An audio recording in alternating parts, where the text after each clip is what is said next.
Corey Hayes's fingers wouldn't stop shaking. The pill was tiny, white, harmless looking. It slipped from her fingers and vanished into the amber scotch. Gone. Her breath locked in her chest. Don't look. Don't breathe. Don't throw up. Jiang Jaemin lifted the glass anyway. God. No. Not yet. Not like this. 3 levels underground, wrapped in velvet darkness and money, she stood in front of a man people didn't name unless they wanted silence to follow. Jiang Jaemin.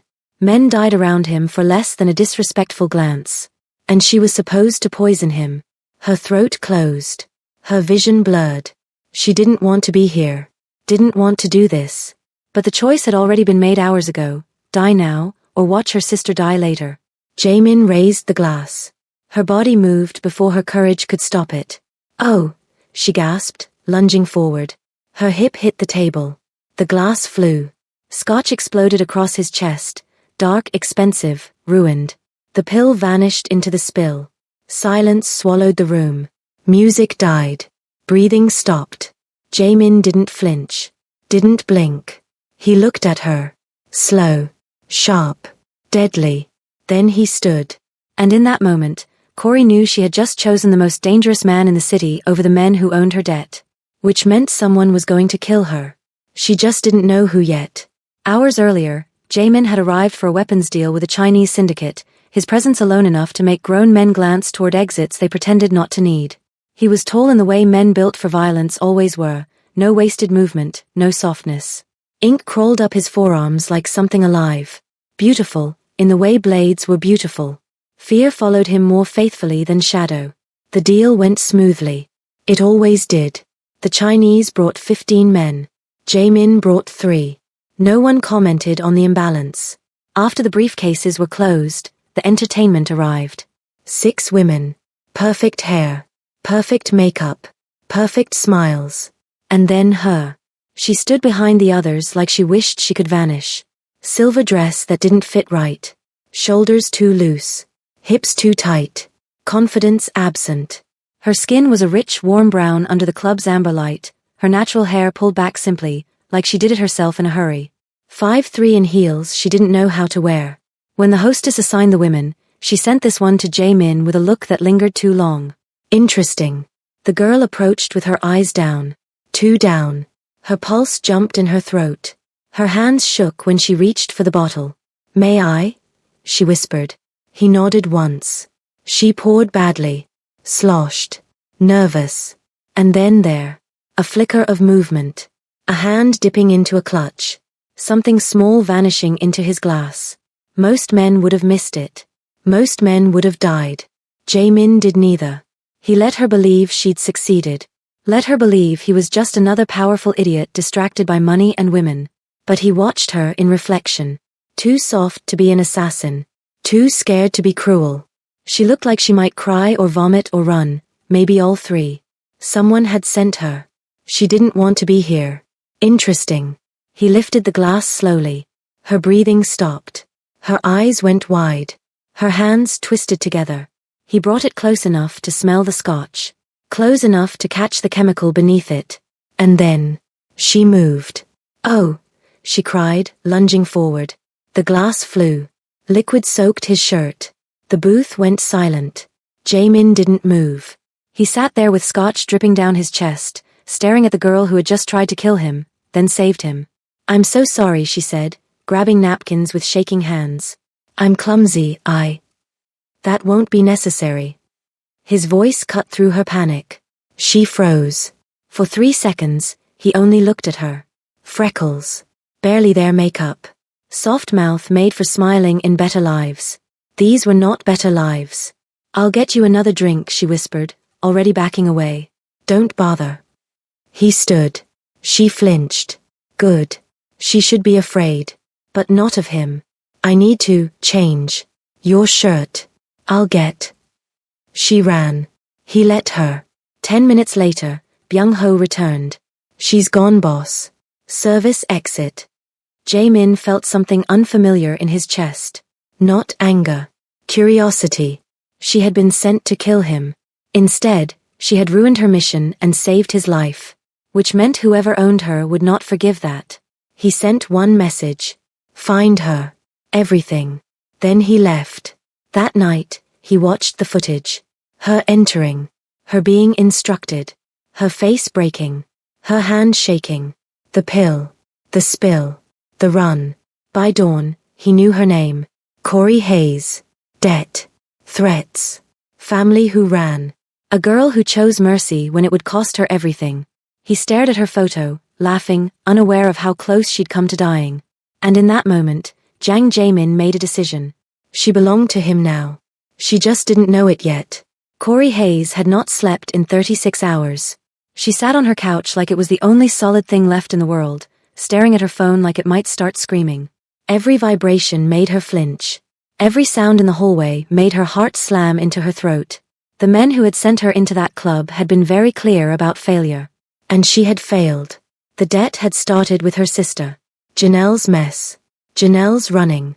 Janelle's apology written in a note that didn't stop men from coming to collect. When Janelle and Dwayne vanished in the night, they left Corey behind. The one with the job. The one with the address. The one who could be squeezed. They came 3 weeks ago. 5 men. Smiles that didn't reach their eyes. A leader who called himself Johnson. At first, they were polite. Your sister owes money. Now you owe money. We can work something out. Then they showed her pictures. Men who hadn't paid. Men who didn't walk anymore. Corey tried everything. Second jobs. Tutoring. Selling her car. Moving into a place that smelled like mildew and regret. The debt kept growing. 50 became 70. 70 became 90. Last week, they gave her a choice. One job. One drink. One mistake. Serve a man at a private club. Put something in his glass. Walk away. They didn't tell her what it was. They didn't need to. When she looked up the name, Jiang Jaemin, her blood went cold. Even the internet whispered about him. Power. Violence. Things people pretended not to see. She almost refused. Almost. Then Johnson showed her photos. Her walking to work. Her entering her building. Her laughing with Rachel at a cafe. We can reach you. So she went. She wore the dress they gave her. Memorized the lines they fed her. Walked into that club knowing she would either die a murderer or die a failure. But when she looked at him, really looked at him, sitting there in stillness, scrolling his phone like nothing in the world could touch him, she couldn't do it. There was something lonely in him. Something tired. And humans didn't deserve to be poisoned by desperate strangers. So she spilled the drink. Ruined her mission. Ran. Now she waited. A knock hit her door. Corey nearly dropped her phone. Her legs shook as she stood. Her apartment was old and tired and barely standing, like her. 3 locks. A chain. All useless if someone really wanted in. She checked the peephole. Nothing. Her heart pounded. Maybe she imagined it. Corey Hayes. Her breath disappeared. She knew that voice. That won't be necessary. Jiang Jaemin was outside her door. Panic took over. How did he find her? Why was he here? Was this how she died? I know you're in there, he said calmly. I can hear you breathing. She pressed a hand over her mouth. I'm not here to hurt you, but we need to talk. And I'd prefer not to do it where your neighbors can hear. She unlocked the door. Immediately regretted every decision of her life. In the harsh hallway light, he was devastatingly handsome. Perfect suit. Perfect control. Face carved sharp enough to cut. But it was his eyes that trapped her, dark, bottomless, knowing. May I come in? He asked. It wasn't a question. He stepped inside like he already owned the space. His gaze swept her life in one glance. Cheap couch, unpaid bills, tiny kitchen, borrowed hope. She backed up until she hit the door. Please don't hurt me, she whispered. I told you, he said. I'm not here to hurt you. Then why are you here? Because you tried to kill me, he said calmly. And then you saved me. She closed her eyes. I didn't want to. They made me. Who? I don't know their real names. Johnson is what he calls himself. My sister owed them money. When she ran, they came for me. How much? Too much. Her voice broke. I can't pay it. It keeps growing. They said one job would cut it in half. I thought I could do it. I thought I could pretend I didn't know what was in that glass. Tears spilled. She didn't stop them. But when I saw you, when I realized you were real, I couldn't. She choked. So I ruined everything. And now they'll kill me. And maybe you will too. Breathe. His voice cut through her panic. She did. I'm not going to kill you, he said. You saved my life. That matters. What do you want? He studied her like a puzzle. I'm giving you a choice. Her heart hammered. Option 1, he said. I erase the men who own your debt. You disappear. You never see them again. You never see me again. That sounds fake. It isn't. But their syndicate will remember you. Someday, they'll come. Cold filled her veins. Option 2. You stay with me. I protect you until this is finished. You mean, with you? Yes. Why?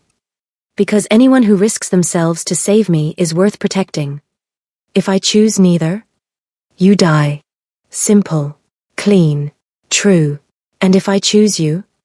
He stepped close, too close.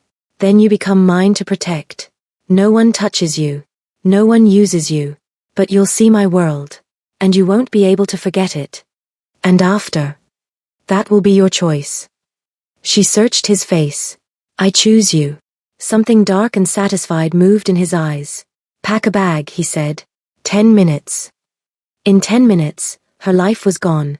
In a Mercedes that smelled like power and silence, she watched her building disappear. Where are we going? She asked. Somewhere safe. And somehow, against every instinct she had, Corey believed him. The penthouse didn't feel real. Glass walls. City light. Marble and shadow and money arranged like art. Corey stood in the doorway with her threadbare duffel bag, feeling like she'd walked into someone else's life. 3 guest rooms, Jaemin said, moving like the space belonged to his bones. Choose one. Kitchens stocked. Security doesn't miss. You have a housekeeper, she said faintly. He glanced back. Did you think I cleaned this myself? She followed him down the hall, sneakers whispering against polished stone. The room he opened was larger than her entire apartment. White sheets. Endless view. Quiet that felt expensive. This okay? It's too much. It's what I have. He set her bag down. You're safe here. She wanted to believe him. Why are you doing this? She asked. Really? He stopped. Looked at her like a truth was choosing its words. Because no one should be punished for having a conscience. Then he left her alone with a bed that felt like a cloud and a life that didn't feel like hers. The days settled into something fragile and strange. Jaemin was gone most mornings. Business, he called it. At night, he came back. They talked. She cooked. He listened. He learned her tea. She learned his habits. 5 a.m. Workouts. Black coffee. Silence that meant thinking, not distance. And sometimes she saw it. The darkness under the calm. The calls in Korean that sharpened his voice. The bruised knuckles. The way his men watched him like gravity. On the 8th night, he came home early. There was blood on his shirt. She moved without thinking. You're hurt. It's not mine. What happened? I spoke to the men who owned your debt. Her stomach dropped. What does that mean? It means they won't touch you again. What did you do? What protection looks like. She hugged herself. I didn't want anyone to die because of me. No one died, he said quietly. But they'll remember. The syndicate you mentioned, they'll retaliate. His silence answered. This is who you are, she said. Ruthless and gentle. Violent and careful. I don't understand you. I'm good at surviving, he said. And at protecting what's mine. I'm not yours. Aren't you? He stepped closer. You chose me. I should be afraid of you. You should. Then why do I feel safer with you than I have in months? Because I would burn the city before I let anyone hurt you, his eyes said before his mouth did. You're the only thing I care about protecting, he said aloud. Her breath caught. His hand hovered near her face, asking. She didn't move away. Corey, he said, like her name meant something sacred. She should have stepped back. She didn't. Their first kiss was quiet. Careful. heavy with everything unsaid. When they parted, he rested his forehead against hers. This complicates things. Everything was already complicated. For a second, he smiled. Real. Soft. Then the world came back, the blood, the danger, the war he was building toward. Go shower, she said. I'll keep dinner warm. Are you afraid of me? I should be, she said. But I'm more afraid of what might happen because of me. He touched her face like she was breakable. The people I hurt tonight? They've trafficked women for years. They're not victims. She nodded. Okay. I trust you, she added, surprising herself. Dangerous thing to say to a man like me. Probably. The next days were quiet and terrifying. He stayed home more. She worked remotely. They cooked, talked, watched the city breathe beneath glass. He didn't touch her again. But he watched her. Then Byung-ho came. Voices. Korean. Sharp. Jae-min emerged like a storm wearing a man. The syndicate declared war, he said. They're coming for me. For you, she whispered. And me. Yes. Then let me go. No. She understood with a sick clarity. I'm your weakness. Yes. Then hide me. No. He gripped her shoulders. You don't get to sacrifice yourself for me. I can't let people die for me. I know you, he said fiercely. You hum when you cook. You cry at dog commercials. You ruin your own life to save strangers. I'm not letting you go. Why? Because you make me want to be human again. He kissed her like he was memorizing her. When they broke apart, she whispered, What happens now? Now I go to war, he said. And you stay safe. She wanted to argue. She didn't. Promise you'll come back. Always. That night, more men arrived. Guns. Silence. Preparation. She watched the fortress grow around them and felt like she'd started a war by being kind. Stop blaming yourself, he murmured behind her. This was coming anyway. Then why does it feel like my fault? Because you care. He showed her his weapons. His truth. His world. This is who I am, he said. I don't know how to be in your world. You already are, he said. You remind me there's more than survival. She touched his chest. I'm falling for you. His smile was dark and certain. I fell when you spilled that drink. This time, the kiss wasn't gentle. It wasn't careful or reverent or slow. It was relief crashing into fear. It was anger at the world and gratitude for still being alive.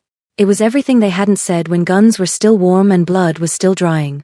His hands held her like he was afraid she might disappear if he let go. Hers clutched his shirt like it was the only solid thing left. They broke apart only when breathing became impossible, foreheads pressed together, both shaking. I thought I lost you, she whispered. You didn't, he said, rough. Certain. You never will. Later, wrapped in his arms, the world finally went quiet. No alarms. No shouting. No running. Just the steady beat of his heart under her ear. She listened to it like it was proof. Like as long as it kept going, so would they. And for the first time since everything had begun, she let herself believe, just for now, that they might survive. I found your sister, he said quietly. I'm bringing them back. Don't hurt them. I'm giving them a choice. For the first time in years, someone else was carrying what she'd always carried alone. Thank you, she whispered. We still have a war to survive, he said. She held him tighter. Whatever happens, she said, I don't regret us. Good, he murmured. Because I'm not letting you go. Corey was alone when the message came. Jae-min was in the shower. Steam curled under the bathroom door. He was humming, soft, careless, like a man who believed the world had stopped reaching for him. Her phone buzzed. Janelle. Her sister's name looked unreal on the screen. Like a ghost. I'm back. I messed up. I don't have anyone else. Please don't tell him. Just come alone. Corey's chest tightened. Janelle never begged. Never admitted weakness. And she'd already run once, left Corey with the debt, the danger, the mess. But she was still her sister. Corey stared at the bathroom door. At the steam. At the safety. At the man who had burned half the city to protect her. Just a quick meeting. Just to make sure she was okay. She left a note. Went for a walk. Back soon. Security downstairs didn't stop her. Dwayne waited outside a shuttered storefront on a quiet street. He looked worse than she remembered, thinner, hollow, shaking like he couldn't hold himself together. Where is she? Corey asked. Upstairs, he said too fast. She didn't want to be seen. Something in his voice was wrong. They climbed in silence. Her stomach sank with every step. At the door, Dwayne hesitated. They said they just wanted to talk, he muttered. They said if I brought you, they'd clear my debt. Who is they? He opened the door. The room wasn't empty. 4 men sat inside, watching her like a show that had finally started. No Janelle. No sign she'd ever been there. One of the men smiled. That's her. Corey turned to Dwayne. Where is my sister? His face collapsed. They said she was fine. They said they just wanted to scare you. The chairs scraped back. Soft. Controlled. Final. Corey backed up. I'm leaving. The door closed behind her. Not slammed. Not rushed. Just shut. She hadn't been hunted. She had walked straight into it.